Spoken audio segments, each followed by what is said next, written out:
Hola amigos, yo soy Álvaro Felipe y hoy quiero hablarles acerca de Big Data. Para eso quiero contarles una pequeña historia. Él es Carlos, él es panadero, hace pan, hace buen pan, entonces le va bien, tiene buenos clientes. Sin embargo, él quiere que su negocio crezca, así que como todo buen emprendedor empieza a leer sobre marketing, sobre negocios, sobre gestión, lo que todo buen emprendedor debería hacer, leer todos los días.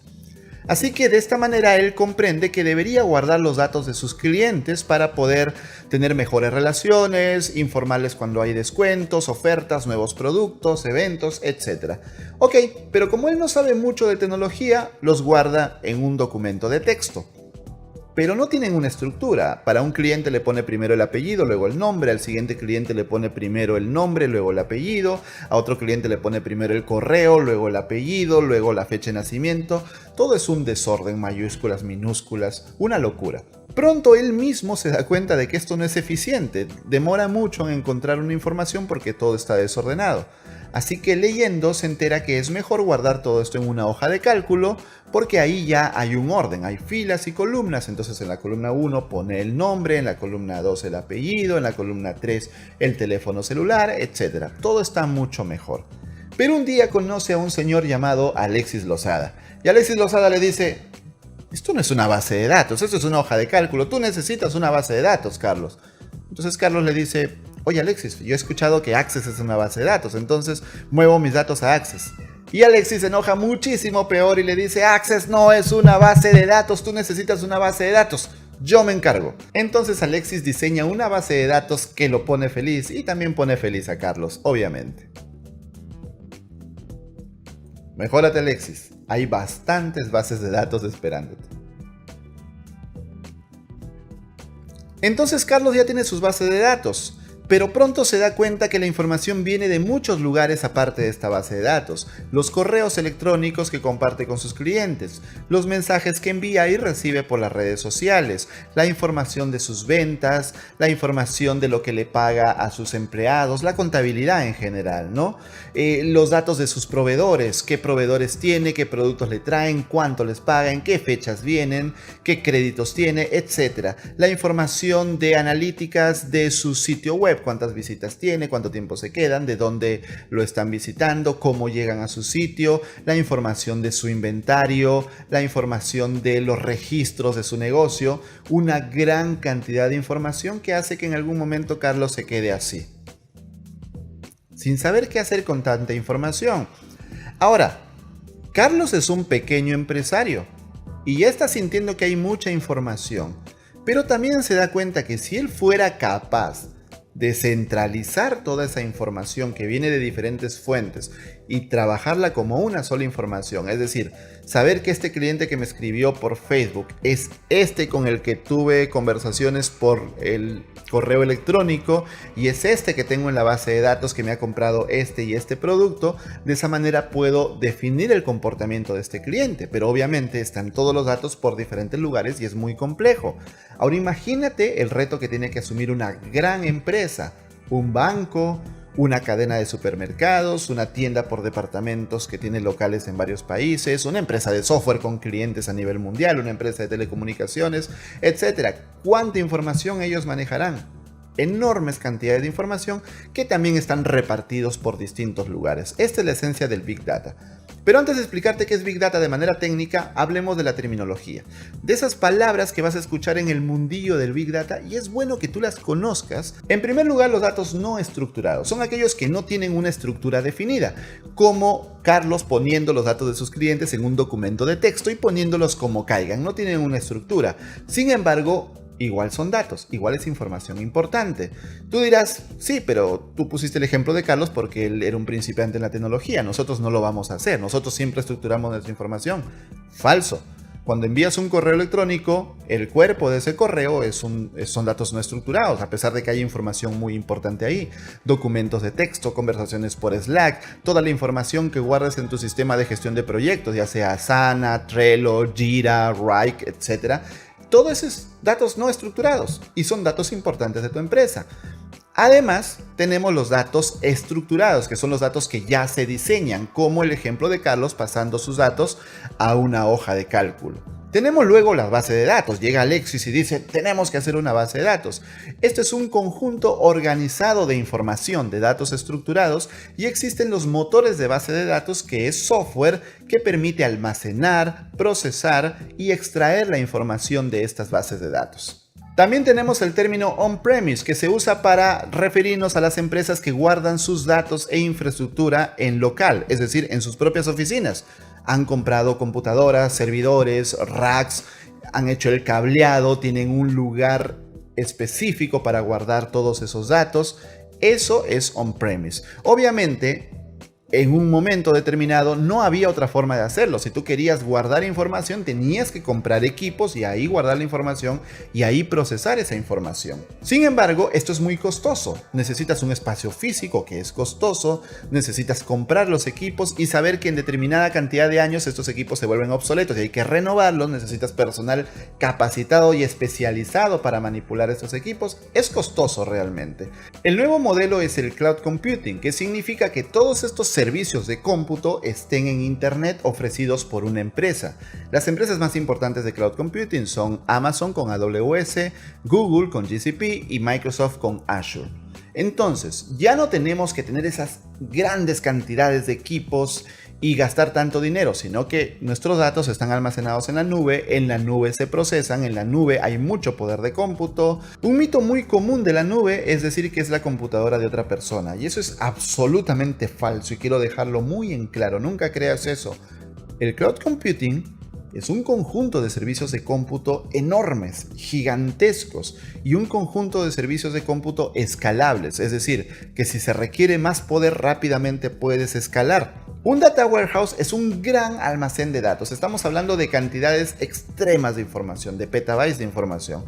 Un petabyte es 1000 terabytes, es decir, 1.000.000 de gigabytes. Imagínate, es tremendo. Tenemos también el machine learning, que es el aprendizaje automático. Significa que las computadoras sean capaces de aprender a través de patrones y poder detectar nuevos patrones y hacer predicciones. Es como tener un asistente que está todo el día revisando la información para encontrar datos importantes. Te pongo un ejemplo. Imagínate que le damos 1.000.000 de fotos de un perro a una computadora y le decimos, oye computadora, en este 1.000.000 de fotos hay perros. Entonces la computadora empieza a aprender con esas fotos de perros y se supone que al final pues debe saber cómo identificar a un perro en nuevas fotos. Este 1.000.000 de fotos es un número completamente aleatorio que me he inventado, ¿ok?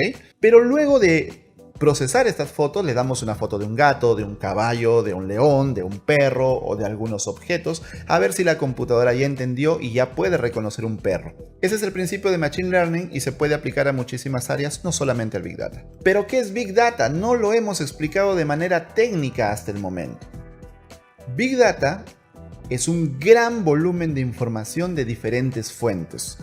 No cuenta una sola fuente por más grande que sea esta fuente. Tiene que venir de diferentes fuentes con diferentes estructuras y a una velocidad tan rápida de cambio, es decir, de nuevos datos que van llegando como una gran avalancha de datos que no paran de llegar. Y al no parar de llegar y de moverse estos datos son casi imposibles de procesar y analizar con los sistemas de cómputo tradicionales. Es decir, necesitamos muchísimo poder de cómputo.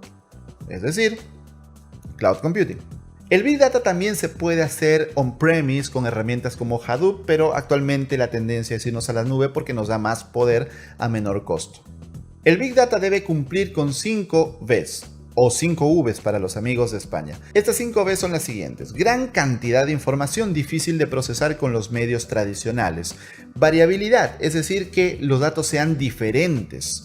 Si todos los datos son de una misma base de datos, pues no tiene mucho reto eso, simplemente se analiza con un motor de base de datos tradicional. Pero cuando viene de diversas fuentes, ya hablamos de Big Data. Pero no solo que vengan de diversas fuentes, la velocidad es importante, es decir, con qué velocidad cambian estos datos. Nunca dejan de llegar nuevos datos. Por ejemplo, tu teléfono está rastreando por dónde te mueves siempre. Entonces siempre está generando nueva información aunque tú no la digites. También tenemos la veracidad. Significa saber qué datos son veraces y qué datos no. Ejemplo, si tenemos una cuenta en redes sociales con 1.000.000 de seguidores pero comprados, esos datos no nos valen absolutamente de nada para un análisis. Y también está el valor. El valor es saber qué tan pertinente es esta información para los objetivos que tú estás buscando. Por ejemplo, si yo en EDETEAM quiero mejorar las ventas usando Big Data, los datos de geolocalización de mi teléfono no influyen absolutamente en nada. Entonces no son datos de valor para este análisis. Seguramente te estarás preguntando, si los datos vienen de muchísimos lugares, ¿cómo podemos analizarlos como si fueran una sola fuente? Para eso tenemos un proceso llamado ETL. La primera fase es la fase de extracción, que es cuando nosotros capturamos los datos de todas esas fuentes y los centralizamos. La segunda fase es la fase de transformación, cuando nosotros estandarizamos los datos. Como han venido de diferentes lugares, hay que darles un estándar. Algo llamado data cleaning, limpiar los datos para que parezcan de una sola fuente. Obviamente hay que escribir un modelo, un algoritmo para limpiar esos datos, aunque también el Machine Learning nos podría ayudar en esta etapa. Y luego el load es la carga de la información, es decir, ya extrajimos los datos, ya los limpiamos y ahora hay que cargarlos o guardarlos en un data warehouse para su posterior análisis. Hasta este momento estamos hablando de datos, muchos datos, limpiar los datos, analizarlos, pero ¿para qué? ¿Has escuchado tal vez esta frase de que los datos son el nuevo petróleo? Que empresas como Google o como Facebook hacen millones con nuestros datos. Sí, todos lo sabemos, pero ¿te has preguntado algún día cómo? ¿Cómo Google o cómo Facebook transforman estos datos en dinero? Está el dato acá y está el dinero acá. ¿De qué me estoy perdiendo para convertir este dato en dinero? Bueno, hablemos del ciclo de vida de los datos y eso te va a ayudar a entender cómo los datos se transforman en dinero. En primer lugar, necesitamos capturar estos datos. Repito, los datos que vienen de diferentes fuentes hay que capturarlos. Sería la primera etapa del ETL, ¿cierto? La extracción. En segundo lugar está el almacenamiento. Se supone que ya se hizo el ETL. Ya capturamos, ya transformamos y ya guardamos en un data warehouse. Ya tenemos los datos guardados, ahora viene la fase del procesamiento y el análisis. Ya tenemos los datos como si fueran una sola fuente, limpios y estandarizados. Ahora toca encontrar patrones. Estos patrones los podemos buscar de manera predeterminada, es decir, nosotros definir qué estamos buscando y escribir los modelos, los algoritmos para esas búsquedas, o podemos apoyarnos en Machine Learning. La diferencia es que Machine Learning puede encontrar patrones que nosotros ni siquiera imaginábamos que necesitábamos. Eso es muy chévere. Y la última parte es la exploración y visualización. Ya tenemos toda la información, hay que mostrarla en un dashboard, hay que mostrarla en un tablero para que los tomadores de decisiones, gerentes de negocio, gerentes generales de empresas, autoridades gubernamentales, autoridades municipales puedan tomar decisiones con estos datos, viendo la información ya procesada, ya en tableros, en gráficos muy fáciles de entender. Pero hasta ahora siguen siendo datos. ¿Dónde está el dinero? Ok, lo que pasa es que con estos datos tú puedes tomar decisiones. Estos datos te muestran comportamientos de los usuarios, o te muestran tendencias, o te predicen el futuro. Obviamente no pueden predecir el futuro de manera exacta, pero las tendencias dicen algo en estadística, ¿no? Entonces podemos saber si las ventas van a subir, van a bajar, en qué temporada, qué tipos de usuarios van a comprar en cierta región geográfica. ¿Se acuerdan el escándalo de Cambridge Analytica? Cómo ellos pudieron manipular las elecciones simplemente sacando patrones de comportamiento de los usuarios de Facebook. Terrible. Ahí es donde está el dinero y las ganancias. Ahora, no solamente para las empresas, también para la ciudadanía. Podríamos analizar datos abiertos, el famoso Open Data, y encontrar soluciones. Por ejemplo, soluciones de tráfico, soluciones de seguridad. Supongamos que podamos analizar el índice de delincuencia en toda la ciudad, cruzarlo con las cámaras de vigilancia, con las denuncias en comisarías, cruzar todos los datos y poder definir las zonas seguras y las zonas no seguras, incluso en horarios del día. Me imagino una aplicación, se me ocurre, ¿no? Una aplicación que te pueda decir, según la hora del día, qué zona es segura y qué zona no es segura para transitar.